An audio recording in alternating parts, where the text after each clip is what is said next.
In 2021, Round 8 in NeoWiz announced Lies of P, a moody Souls-like that answered the question that no one had thought to ask. What if Bloodborne was actually a Victorian reimagining of Carlo Collodi's Pinocchio? When it launched in 2023, it surprised skeptics and over-delivered in both how great its dark fantasy setting was and how incredibly fun its aggressive combat was.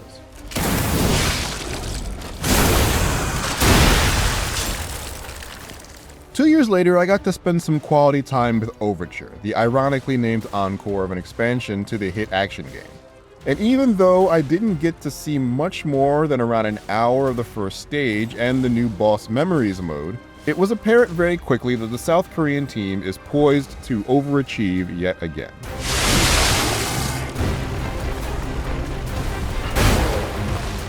Overture is a prequel to the events of Lies of P, right before the puppet frenzy starts and robotic thralls massacre everyone in the city of Krat.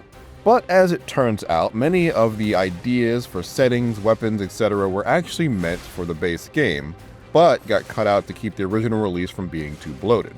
Round 8 game studio director Ji-won Choi told IGN in an interview that he and his team weren't content with letting these ideas go undeveloped and unrealized. Through a translator, he described Lies of P as finally complete with the addition of Overture.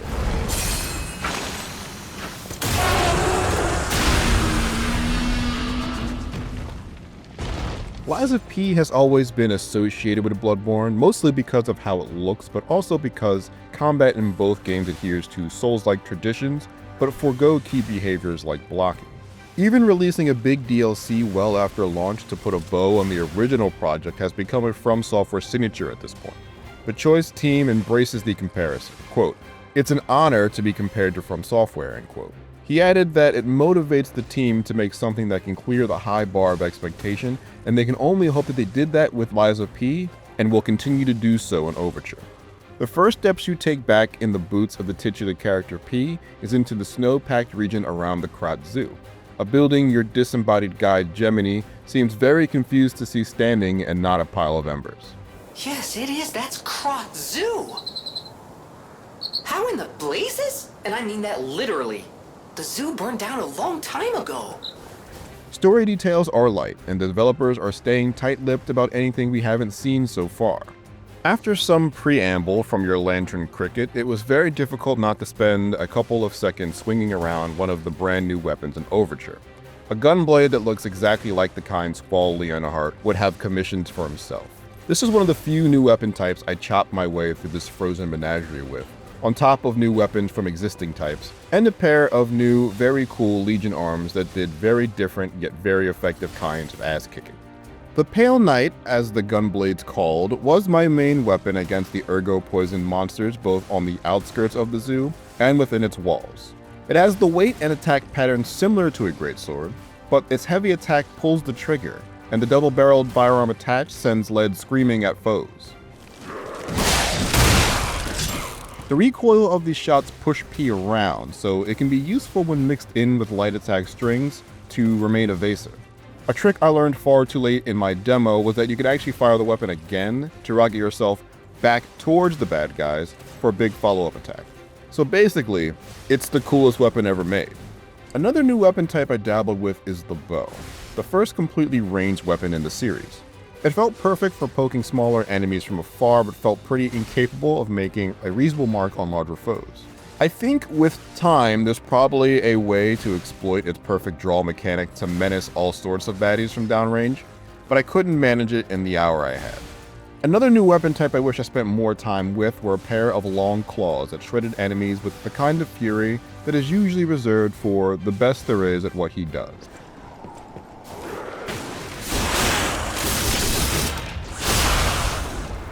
This didn't scratch the surface of weapons I glossed over that were clearly new additions to existing weapon types, but it was abundantly clear to me that people who really love the weapon customization aspect of the base game will have a lot of new toys to match together in Overture.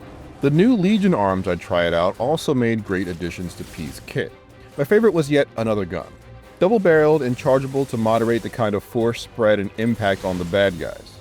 It's more a close-range option, But even at half charge, it made short work of all the fodder that roamed around the snowy grounds or dilapidated halls of the zoo itself. At full charge, it was a reliable tool to stun bigger foes, or at least interrupt their bevy of attacks for a second.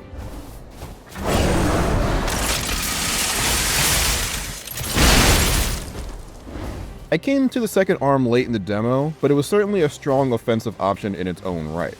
It launched blades that would swirl around enemies for a short time, similar to the throwable saw blade item, but with two differences. One, it can fire multiple blades at once to do some significant damage over time to one target, and two, with a quick press of a button before releasing the flying blade, you can change the attack completely to a set of blades that dance around P instead, great for doing solid AoE damage. Speaking of targets, the cast of enemies in this section was pretty unremarkable outside in the beginning of the level, but got very interesting as we got deeper in the zone. Some bitey wolves and grabby zombies were run-of-the-mill, but standouts like some very angry kangaroos and an ergo-plagued elephant with a Resident Evil-style surprise really wowed me. I spent so much time against the latter that I only just made it to the end of the level to see the boss, an enormous crocodile twisted by ergo.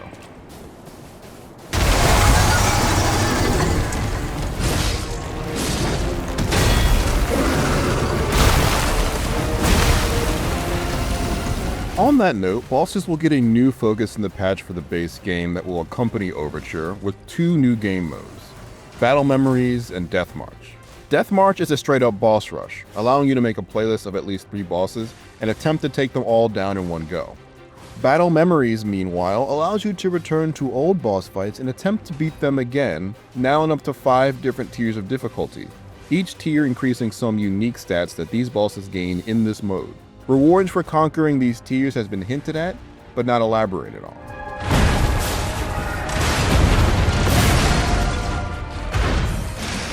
I went back to one of the old bosses, the Black Rabbit Brotherhood, to see how different it was on tier 3 than my memory of them in the base game.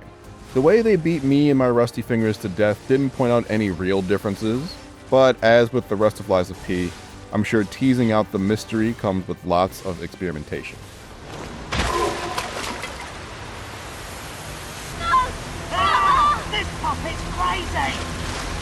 Lies of P was one of the standout games of 2023, and among the best games in its action RPG subgenre not made by From Software. Overture doesn't play with the formula too much, but I found that the new ingredients it added, like the great new weapon types and fabulously freaky monsters, prove that there's never really too much of a good thing, even if it's largely the same thing. For more on the latest upcoming games, don't miss our recent previews of Shadow Labyrinth or Mugenics. And for everything else in the world of gaming, stick with IGN.